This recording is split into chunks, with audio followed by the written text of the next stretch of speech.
Guys, how's it going? Thanks for stopping by again. Today, I am going to answer a question I got asked through Instagram. And the question is, what do I thought that three very classic watches, vintage watches would be? What would be some iconic vintage watches that I think every collection should have? And I kind of stopped myself and thought about that question for a little bit. And I came up with an answer. These are three watches that I think every collection should have at least one, or they should have had it once in the past, even if they don't have it right now. Because, you know, you and me know that collections, they grow, they shorten.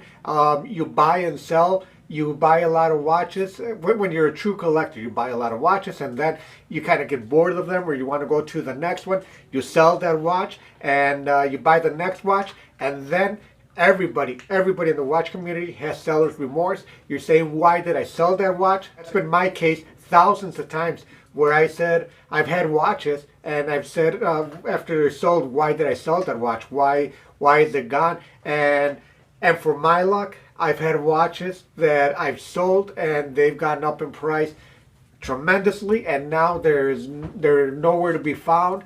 And the watches that I miss the most are bought by hoarders, where they buy the watch and they don't let them go. So, I mean, it's always going to be that step in the collection, that feeling in your collection where you're always going to miss that watch that you had, you possessed it, and somehow, some way you got rid of it, and now there is no getting it again because it went up in price, because nobody's selling it, because it's very hard to get, or whatnot. But anyways, the watches, three watches that I think that every watch collector should have or should have had in the past.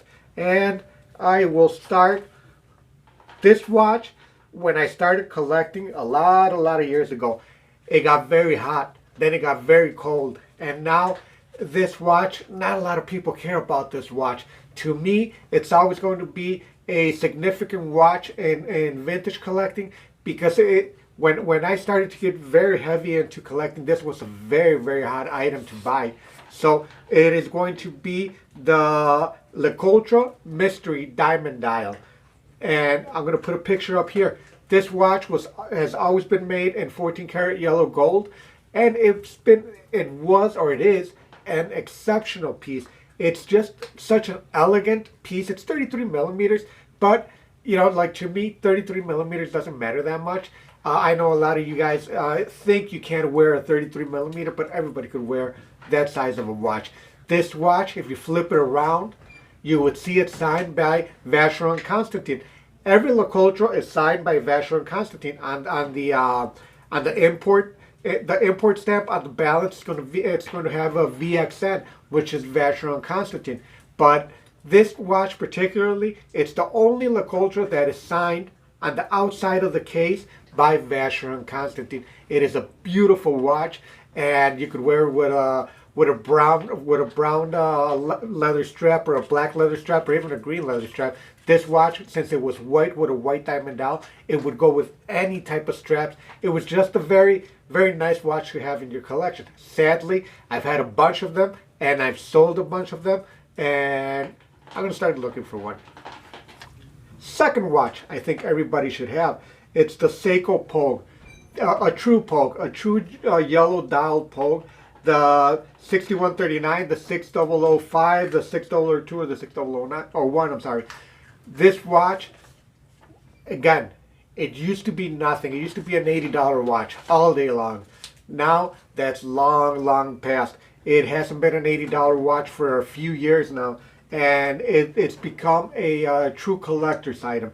I used to buy these watches every single day and sell them every single day. It didn't have the cult following that it has right now, and this watch has become one of the favorites of any vintage watch collector. It doesn't matter what kind of watches you have in your collection, high grade, mid grade, low grade, it doesn't matter. The Seiko Pogue, it's a staple in all of the vintage watch collections, and I think it's a watch that everybody that's into collecting watches, especially vintage watches, should have one or have had one in their past.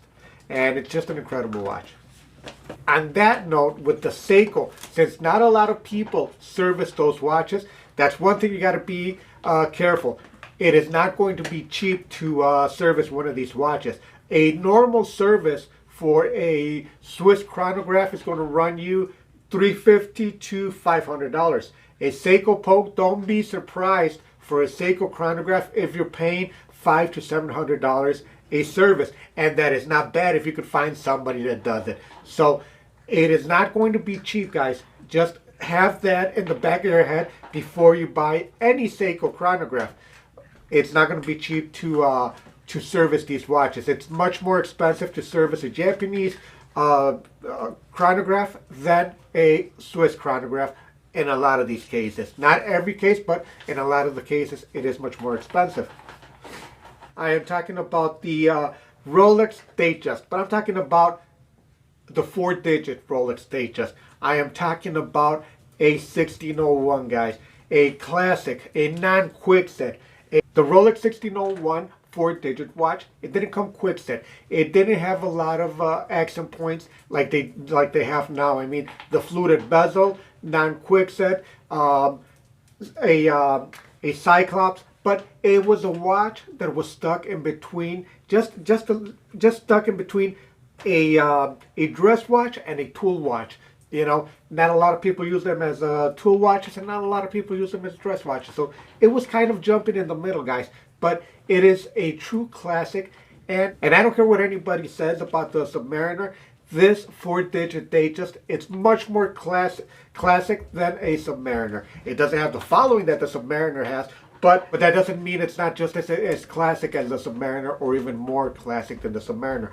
4-digit Datejust with a little bit of wiggle in the bracelet. If you could get a two-tone, I like the two-tone much better. Guys, there is no beating these watches. The feeling of having this watch that was made in 1969, 1970, or wherever the 4-digit the 4-digit cutoff was, it is a great feeling. And looking at the new ones and saying, you know what, the watch is almost the same as the new one.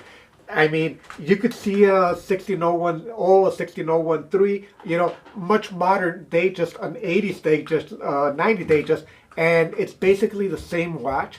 And it's just incredible to see. My watch is 25 years older than this one, 30 years older than this one, and it looks exactly the same, it feels exactly the same, and it's just a true classic to have one of these 4-digit Datejust on your wrist. I love having them all the time, but again, every time I get one, I can't have it for more than 20 minutes before somebody walks on the side of me and says, hey, Fernando, let me buy that watch off of you. And as you guys know, I'm weak. I sell everything. So, well, almost everything. But guys, let me know what you think. What are your 3 watches that you think you should have always in your collection, or watches that you should have had in your collection once? So, guys, thank you so much for stopping by. I appreciate it, and I'll catch you guys in the next one. Take care, guys.